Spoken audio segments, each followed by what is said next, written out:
कहानी की शुरुआत होती है उसी जगह से जहाँ पर गैंगते मुनियोंग के सामने कहता है मैं उस लड़की से मोहब्बत करता था। मुनियोंग कहती है तो तुम्हें पैसे नहीं चाहिए तो फिर तुम यहाँ क्यों आए हो? गैंगते बोलता है मैं तुम्हारे मैनेजर ली सेंगन के बुलाने पर आया हूँ और अब मैं जा रहा हूँ। जब गैंगते जाने लगता है तो मैनेजर और उसके असिस्टेंट यू सेंग जे अंदर आते हैं और गैंगते से उस इंसिडेंट के बारे में बात करते हैं कि वो बहुत शर्मिंदा है मुनियोंग के बिहेवियर पर। उसी दौरान मुनियोंग को पता चलता है कि गैंगते उसका ऑटोग्राफ लेने आया होता है। जब मुनियोंग को ये बात पता चलती है तो वो बोलती है तो अच्छा तुम यहाँ पर ऑटोग्राफ लेने आए थे। गैंगते खामोश रहता है और मुनियोंग अपनी न्यू पब्लिश्ड बुक में से अपनी एक बुक निकालती है और पूछती है ऑटोग्राफ किस नाम से दूं। गैंगते बोलता है मून सेंगते। मुनियोंग गैंगते को वो सिग्नेचर की हुई बुक हैंडओवर करती है और उसका मैनेजर ली सेंगन उसे कुछ गिफ्ट देने की कोशिश करता है लेकिन गैंगते उसे रिजेक्ट करके जाने लगता है तो मुनियोंग कहती है फिर मिलेंगे। गैंगते कहता है मुझे नहीं लगता। गैंगते के जाने के बाद मुनियोंग अपनी असिस्टेंट को बुलाती है और कहती है कि मुझे इस लड़की की पूरी इन्फॉर्मेशन चाहिए। गैंगते जब उस बुक को खोलता है तो उसके अंदर मुनियोंग का सिर्फ ऑटोग्राफ नहीं होता बल्कि उसका लिखा एक मैसेज होता है जिसमें लिखा होता है डियर सेंगते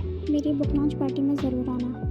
जब सेंगते को ये बात पता चलती है तो वो बहुत एक्साइटेड हो जाता है और जाने की तैयारी करना शुरू कर देता है। दूसरी तरफ गैंगते अपने दोस्त जेसू को मना रहा होता है कि वो उसके बड़े भाई के साथ बुक लॉन्च पार्टी में चला जाए। जेसू के रेस्टोरेंट में रिंग होती है तो वो देखता है तो वहाँ पे नामजूरी खड़ी होती है। दूसरी तरफ मुनियोंग की असिस्टेंट गैंगते की इन्फॉर्मेशन निकालने की पूरी कोशिश कर रही होती है। फिर हमें दिखाते हैं कि नामजूरी गैंगते से मिलती है। हमें वहाँ पे पता चलता है कि गैंगते नामजूरी और जेसू एक ही सिटी में रहते थे like they our childhood friends. फिर नामजूरी गैंगते को कन्विंस करती है कि वो दोबारा उसके साइकेट्रिक हॉस्पिटल में नर्स की जॉब स्टार्ट कर दे कि वो केपेबल भी है और उसे अच्छी सैलरी भी मिलेगी।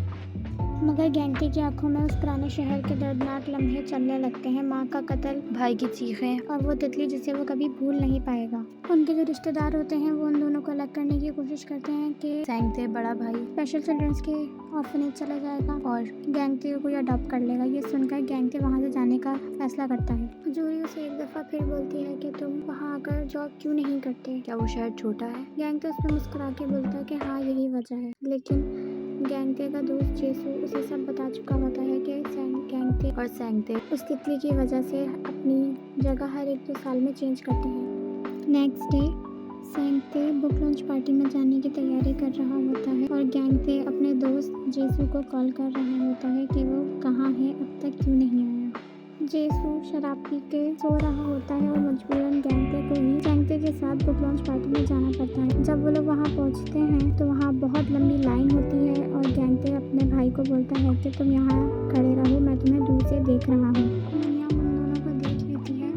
दूसरी तरफ जेसू की आँख खुलती है तो वो अपना फ़ोन चेक करता है। गैंगते के 18 मिस कॉल्स होते हैं। वो गैंगते को फ़ोन करता है और गैंगते फ़ोन अटेंड करने के लिए बाहर चला जाता है। इतने में सेंगते एक बच्चे को देखता है जो डायनासोर का कॉस्ट्यूम पहना हुआ होता है। वो बच्चा गैंगते से घबरा जाता है और उसके पेरेंट्स गैंगते के साथ मिसबिहेव करते हैं, उसके बाल खींचते हैं, उसके ऊपर चीखते हैं। गैंगते इन सब चीज़ों को बर्दाश्त नहीं करता और बहुत ज़ोर से रोने लगता है। मुनियोंग ये सब देख रही होती है। गैंगते की चीख सुन के उसका भाई आ जाता है और उसे काम करने की कोशिश करता है।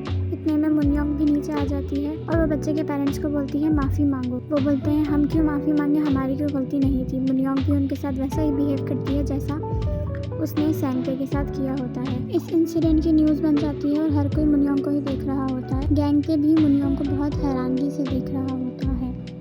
इस इंसिडेंट की वजह से सेंगते अपने आप को एक रूम में बंद कर लेता है और गैंगते और मुनियोंग उसका बाहर वेट कर रहे होते हैं। मुनियोंग उठती है और बोलती है और कितना टाइम लगेगा। इस पर गैंगते बोलता है मुझे नहीं पता। मुनियोंग पूछती है कि तुम्हें क्यों नहीं पता, वो तो तुम्हारा भाई है। फिर मुनियोंग थोड़ा फ्लर्ट करती है गैंगते के साथ, बोलती है तुम्हारे ऊपर कैप सूट नहीं करती, इससे तुम्हारा चेहरा ठीक से दिखता नहीं है। गैंगते शर्माता है और उसके हाथों से कैप छीन लेता है। इसी के साथ साथ मुनियोंग का मैनेजर ली सेंगन उस रायते को समेटने की कोशिश कर रहा होता है जो मुनियोंग ने फैलाया होता है। इतने में सेंगते भी रूम से बाहर आ जाता है और उसी बेंच पर गैंगते का वेट कर रहा होता है। जब गैंगते आता है और वो दोनों भाई घर चले जाते हैं। जब वो दोनों घर जा रहे होते हैं तो उन्हें जेसू भी रास्ते में मिलता है। गैंगते उसे एक न्यूज़ देता है कि हम दोनों यहाँ से शिफ्ट हो रहे हैं और बोलता है कि तुम भी कहीं सेटल्ड हो जाओ, हमारी वजह से अपनी लाइफ ख़राब मत करो।